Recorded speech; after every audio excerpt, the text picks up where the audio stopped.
Guys, welcome to my YouTube channel. It's your girl Seraphic.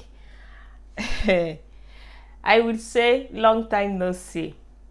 If you're a new subscriber, you are welcome. So I have been so busy with my practicum, that's why I haven't been updating you guys with different topics, but I'm back. So welcome back to my channel. So today we are going to talk about 5 ways to avoid heartbreak. If you see me looking back, if you see me looking down, I'm looking at my journal. Okay? Yeah. So today we are going to talk about 5 ways to avoid heartbreak. So, number 1 way to avoid heartbreak is don't look over the red flags. I can't emphasize this enough. A lot of us, when we meet someone new, we are so excited. We want to start a relationship, just everything fast, without really looking on the red flags that we have observed. All of us, including myself, we all have experienced red flags that we should really take serious, but because we are so in love that we overlook all these red flags, and at the end we experience heartbreak. So if you want to limit the percentage of heartbreak you should experience in your love life, then you have to always look at the red flags. When people lie excessively is a red flag. When people are just mean to other people but they are only nice to you, they are just getting to know you. You will be the next person they will be mean to. So when people are getting to know you, they will pretend to be nice until they get to know you. Then you will see the real deal.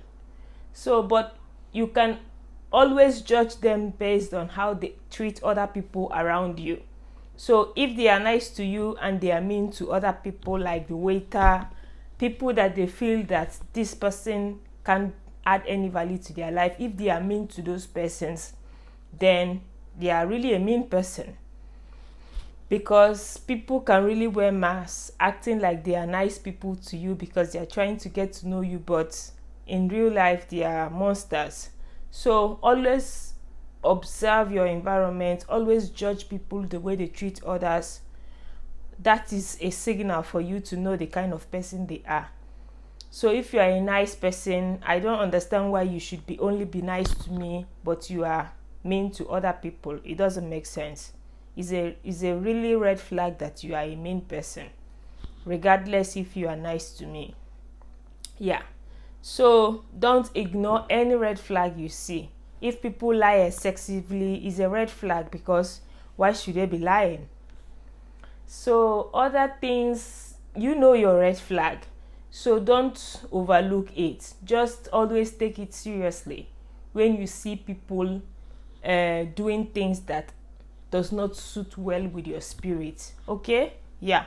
I think I have really emphasized well on the first point. Don't overlook red flags. So the second point is manage your expectation.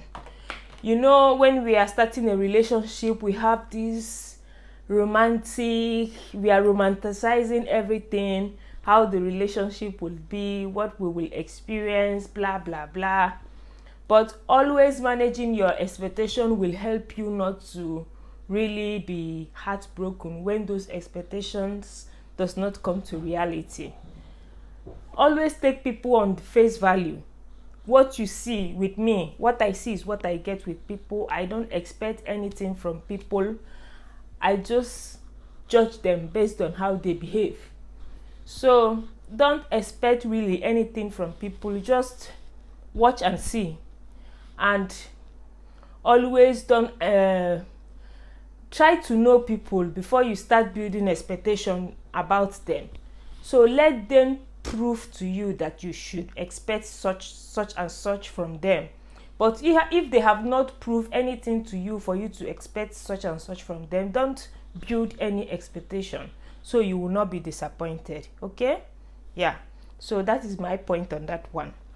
manage your expectation. Don't expect too much. Wait until they show you that they are worthy of your expectation before you start expecting anything from them.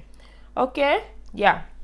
The third way to avoid heartbreak is having an open conversation.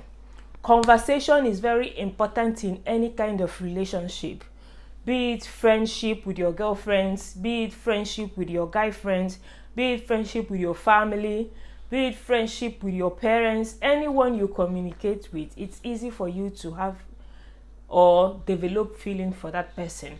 Communication is the way we connect with people.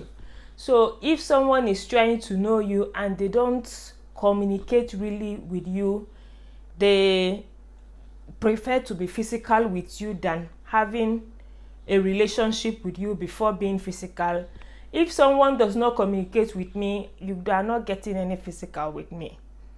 I have to be intellectually connected with you first before we can even get to physical. So try to first of all build intellectual relationship with people.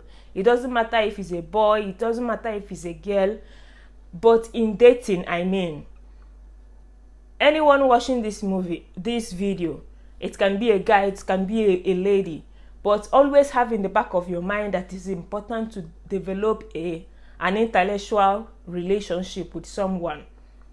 If you want to date someone, it is very important that you both build a very intellectual relationship, because most of the time what you will be doing in relationship and marriage is talking. So if you people cannot talk as friends, as whatever you call yourself, then you don't have business being together. Because how long can you have sex? Highest 1 hour. So the remaining 24 hours, what will you be doing with it, if not talking? So you have to look for a partner that you can talk with. You have to look for a person that you can communicate with. You have to look for someone that you can pour your heart to and they don't judge you.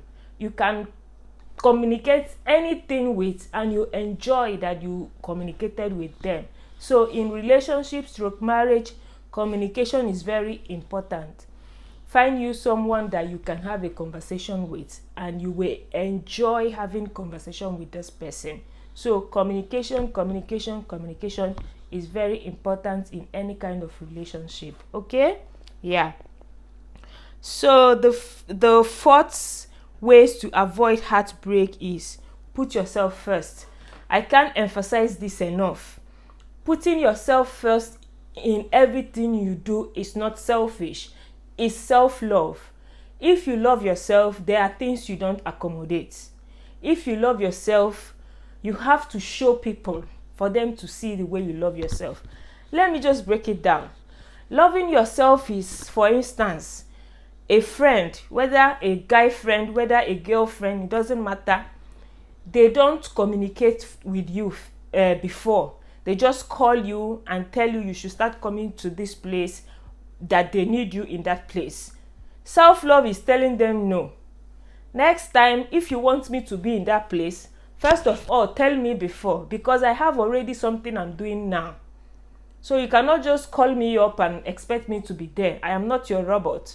So loving yourself, showing this person that if they want you to be where they want you to be, they have to inform you first, is simply self-love. It's simply how you make people respect you. If you don't do that, if you are always jumping at anyone's back and call, believe me, you will have no self-respect and people will also not respect you. So self-love is teaching people how to treat you, how to respect you. So it is very important in a relationship. You don't just do all what your partner wants. You also have self-respect for yourself, that you also state boundaries. You also state standards that they have to meet up with for the relationship to be a functionable one. You are not someone that is just a robot that should be doing everything and whatever your partner wants. You have to stand up for yourself and always state standard that this and this is things I can tolerate. Don't cross this boundary. Respect me in this way, blah, blah, blah, and so on. You know your standards, you know your boundaries, you know things you can take that I can take, I know things that I can take that you can take. The most important thing, you have a boundary to state, and people have a standard to meet up to for them to be in your life or for you to be in their life. Yeah. So the fifth way to avoid heartbreak is try to understand who you want to date before jumping into bed with them. I can't emphasize this enough. I have fall victim. You watching me have fall victim. We all have fall victim of not understanding who we are dating and jumping into the bed with them. And later we are heartbroken because the fantasies we have, the expectation we have before jumping into the bed with them is false. It's not true. Try to be friends with someone first before jumping into bed with them. Try to know them first. Try also to make them know you first before jumping into bed with them. It is very important. You will thank me later when you practice all those 5 things that I have explained in this video. Be friends with your new dates. Be friends first with them before jumping into bed with them. Try to connect with them intellectually first before jumping into bed with them. Try to connect with them spiritually before jumping into bed with them. Physical should be the last thing you be with someone. When you have known already that intellectually you are compatible with them, spiritually you are compatible with them before you get to physical. It is very important what I'm trying to emphasize in this video, so you don't have heartbreak, so you don't experience heartbreak. I see a lot of women complaining that they are being used, that they are always meeting the same kind of guy. Is because you are doing the same thing over and over and expecting a different result. Try something new. Try not to sleep with this guy and know him first. You will see the difference. That is just it. That is what I brought to you guys today in this new month of November. Thank you so much for sharing this video. Share this video. Share it with your friends. All those your friends that are always complaining about bad relationship they are experiencing. Share this video with them. Like this video if you enjoy it. What again? Comment on the comment section also other ways to avoid heartbreaks that you know. Comment it on the comment section. I love you guys. Until we see again on my next topic. Bye bye.